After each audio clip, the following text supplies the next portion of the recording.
Hello and welcome to Southeastern 16's preview of an East Regional game between 15th seeded Robert Morris, 2nd seeded Alabama, Friday 11:40 Central. You can catch that on truTV or you can go to it in Cleveland. Alabama, of course, preseason number one by a lot of folks. Robert Morris had a Cinderella season under Coach Andrew Toole, picked 9th in Lindy's, 10th in Blue Ribbon, won the Horizon League. And the tournament, and coming in on a real hot streak. Max, I'm going to kick it off to you for initial analysis here, Alabama and Robert Morris. Yep, so we have Alabama as a big favorite, 22.5. The money line is minus 7,000 if you want to make a quick 100 and you got 7,000 laying around. Go ahead and go all at it. Now, so Robert Morris coming in, playing some hot basketball. However, the one stat, guys, that I'm going to kick this off with that's standing out to me the most, KenPom, you take the average of Robert Morris's opponent defenses, the average defensive rank that Robert Morris has faced, it's in the 350s. So starting out with that stat popped out to me the most. Robert Morris, they're here, but they're going to be playing an offense. Oh, my goodness. That can put up some points. Yes, indeed. Alabama, pace-wise, they want to run and gun. We're probably going to be without Grant Nelson in this first game, or at least that's what we're thinking right now, but we are several days ahead of tip, so we don't know anything official on that. For against the spread purposes, Robert Morris has been right there with UC San Diego and Florida as one of the best in the country all year long. They're 26-8 straight up, 25-8 against the spread. They've won 10 games in a row, and they've been underdogs quite a bit. In fact, they've been underdogs 13 times. 11-2 against the spread with 8 outright wins, but certainly this is the best, opponent that they have faced all year. Just looking at who they faced in non-conference, really nobody except for West Virginia, and they lost that one by 28 at West Virginia in the opener on November 4th. Milwaukee's a team that is decent compared to the rest of their schedule, is decently ranked by KenPom at 144. They won at Milwaukee by 2. They beat them by 13 at home. Did not have to play them in the Horizon tournament, where they beat Youngstown State by 11 in the finals to clinch, which was last Tuesday. So they're well rested. Their star is Cam Woods, 19.7 points per game, 5.3 assists, 4.3 rebounds, 1.3 steals per game. He did not play much at NC State last year, but this is his fourth school in 4 years, and he had a lot of success at the mid-major level. His 2 previous stops. They also have a little bit of size, and I'm sure I'm going to butcher this guy's last name, Alvaro Folgueras. He is listed at 6'9", 215. They also have a guy named Marion Robinson, who is one of the nation's leaders in block shots. He is, in fact, 12th in the country in block shots, 2.4 per game.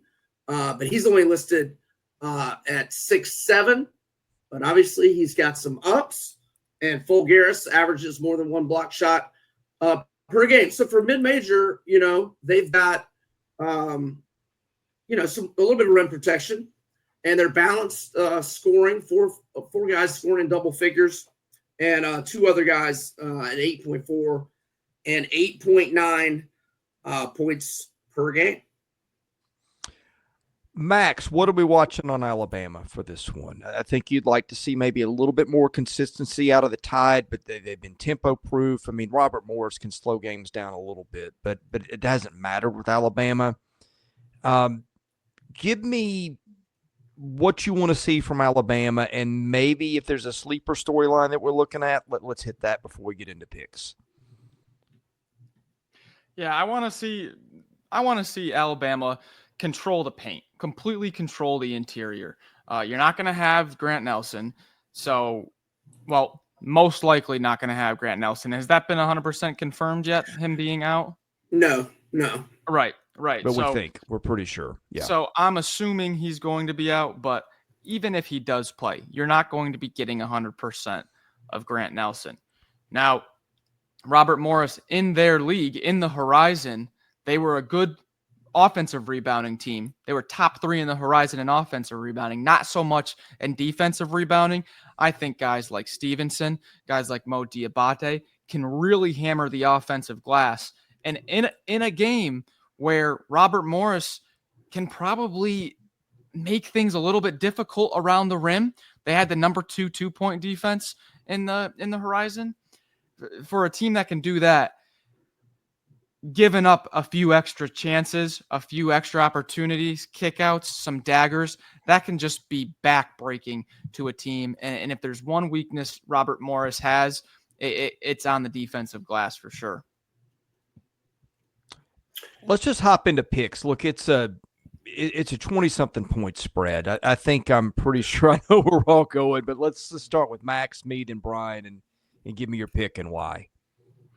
Well, I would not overlook Robert Morris. Their leading scorer, Cam Woods, I've seen some people say he should have got Horizon League Player of the Year.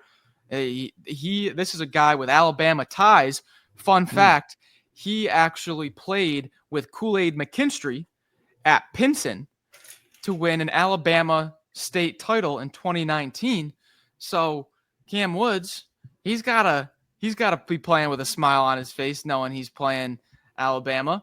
I would not overlook them. However, like I said, I think the rebounding battle is going to be overwhelmingly won by Alabama against a team in Robert Morris. That's what they usually use to beat up on the lower teams. Not going to be able to do it in this game. Yeah, I'm looking. I think the interesting thing in these is, like, we expect Alabama to crush Robert Morris. It's a 25-point spread by the computers I'm looking at. So, like, what's the angle? I look to where the red and the green line up at Ken Palm. Robert Morris blocks a good number of shots. Alabama gets a lot of them blocked. That's about all I got, though. Sometimes these things play out differently. I just don't see anything to me suggesting that Robert Morris is going to win or make this a nail-biter. So give me the Tide. I will obviously take the Tide outright. I